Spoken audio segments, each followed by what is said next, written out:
ខ្ញុំបាទសូមជម្រាបសួរនិងសូមសួស្តីដល់បងប្អូនទាំងអស់គ្នាបងប្អូនមានដឹងទេថាក្រសួងមុខងារសាធារណៈកំពុងនឹងប្រកាសជ្រើសរើសមន្ត្រីរាជការ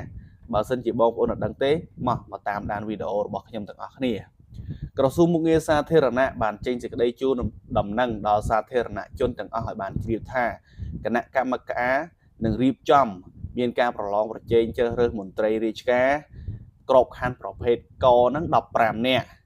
ឲ្យចូលបម្រើការងារនៅអគ្គលេខាធិការដ្ឋានក្រមប្រឹក្សាអ្នកច្បាប់ក្នុងក្របខ័ណ្ឌទីស្តីការគណៈរដ្ឋមន្ត្រីនិងការបរិច្ឆេទចុះឈ្មោះប្រឡងប្រជែងនឹងគឺគិតចាប់ពីថ្ងៃទី1ខែមេសាឆ្នាំ2025នេះរហូតទៅដល់ថ្ងៃទី30ខែមេសាឆ្នាំ2025វេលាម៉ោង17នាទីជាកំហិតសម្រាប់លក្ខខណ្ឌជ្រើសរើសបងប្អូនបេក្ខជនត្រូវមានសញ្ជាតិជាសញ្ជាតិខ្មែរបេក្ខជនត្រូវមានសញ្ញាបត្រចាប់ពីបរិញ្ញាបត្រឬសញ្ញាបត្រសមមូលបេក្ខជនត្រូវជ្រើសរើសមុខតំណែងបម្រើការងារតាមអង្គភាពចំណុះអគ្គលេខាធិការដ្ឋានក្រមប្រឹក្សាអ្នកច្បាប់បេក្ខជនមិនប្រឆាចសិទ្ធិខាងផ្លូវរដ្ឋប្រវេណីសិទ្ធិពលរដ្ឋនិងសិទ្ធិខាងនយោបាយ